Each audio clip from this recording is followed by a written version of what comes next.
Assalamualaikum warahmatullahi wabarakatuh. Nama saya Nurbaya. Saya berasal dari eh, Indragiri Hilir Tembilahan. Tempat tugas saya yaitu SDN 035 Tembilahan. Di sini saya akan menjawab pertanyaan-pertanyaan yang ada di tugas implementasi pembelajaran berdiferensiasi dan P5. Di sini bagaimana cara pandang saya tentang di POP BIMTEK POP tahun 2003 ini. Selama BIMTEK ini narasumber hanya tidak melakukan ceramah di depan kelas dan diarahkan kepada peserta belajar melalui gawai masing-masing. Menurut saya pembelajaran tanpa adanya guru yang mengajar di depan kelas mungkin dapat bagaimana cara mengukur kita kemampuan kita sebagai seorang guru terhadap seorang siswa dan berdampak positif. Di sini ada berdampak positif dan negatifnya. Mungkin di dalam positifnya anak dapat lebih berkarya dan berkembang sesuai dengan kemampuan anak sendiri dan mencari apa-apa yang belum mereka ketahui. Misal kita berikan tugas, tapi kita hanya memberikan tugas tapi tanpa penjelasan. Jadi anak itu sendiri yang bekerja. Mungkin termasuk juga di situ mandiri. Sedangkan untuk dampak negatifnya mungkin kita alihkan ke siswa kita. Mungkin dia tidak akan mampu dan akan berdiam saja dan tidak tahu apa yang harus dikerjakan. Nah, jadi itu yang dampak negatifnya bagi siswa yang memang mungkin IQ-nya di bawah rata-rata, yang memang tidak bisa menerima dengan semaksimal mungkin apa yang diterimanya. Jadi siswa tersebut bisa juga mengganggu teman yang sedang belajar.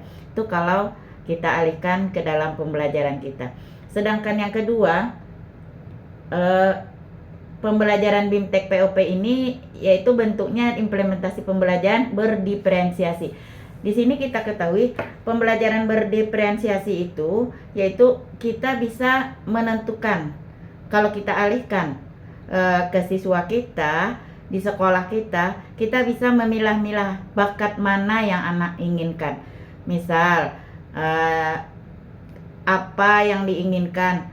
Contoh misalnya begini, kalau ada dia suka melukis, kita pilah-pilah menjadi melukis sesuai dengan bakat dan minatnya. Jadi pembelajaran berdiferensiasi itu perbedaannya adalah mungkin pembelajaran yang terarah, sedangkan siswa atau peserta didiknya dituntut lebih kreatif dengan bahan yang sesuai sendiri tanpa adanya guru. Tanpa adanya guru maksudnya yang mana bidang yang sesuai bakat dia di melukis.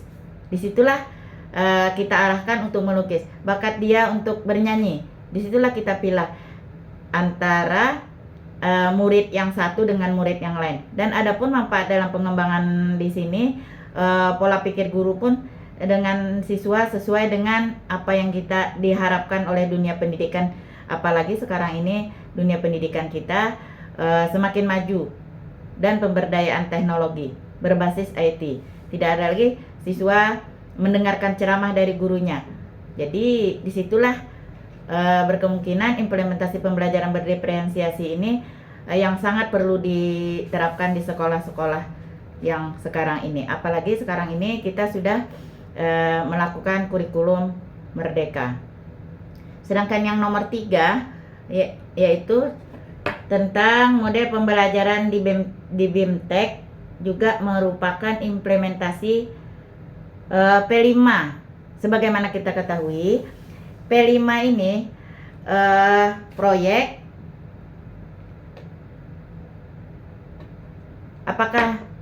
proyek profil pelajar Pancasila. Jadi di sini ada P5, bagaimana cara kita mengimplementasikan pembelajaran berbasis proyek P5 ini.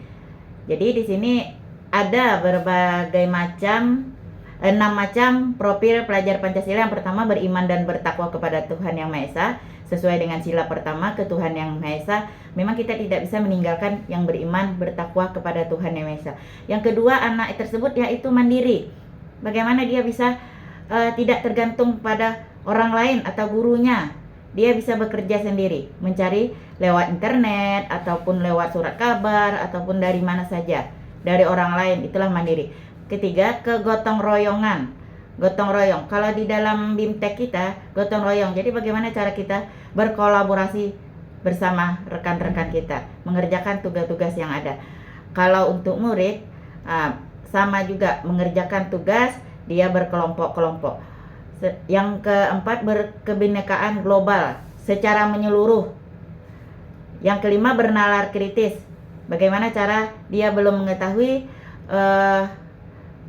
apa yang belum diketahuinya. Dia bisa memberikan sesuatu hal yang memang belum diketahui orang lain. Mungkin terlebih dahulu dia sudah membaca atau menonton video atau menonton TV atau membuka internet, menonton di YouTube. Yang keenam, kreatif. Nah, di sini P5 ini dituntut anak anak tersebut harus kreatif. Sama juga dengan gurunya. Tidak pola metode belajar yang itu aja. Bisa kreatif memberikan yang memang terbaik untuk muridnya. Kalau anak bisa mencari hasil-hasil karya yang belum diketahuinya, belajar dari YouTube, belajar dari internet, belajar dari mana saja, diperbolehkan supaya menghasilkan hasil karya memang betul-betul dari dirinya sendiri. Yang keempat, strategi yang dilakukan untuk melakukan proses pembelajaran selama 3 tahun belakang ini, yaitu adapun strateginya yang akan saya lakukan, pembelajaran berdiferensiasi ini akan agar lebih siswa bisa memenuhi kebutuhan para peserta didik, maksudnya sesuai dengan bakat dan minatnya. Demikianlah pemaparan saya tentang apa saja yang bisa diimplementasikan pembelajaran berdiferensiasi dan P5 tersebut. Saya akhiri, wabillahi taufiq wal hidayah. Assalamualaikum warahmatullahi wabarakatuh.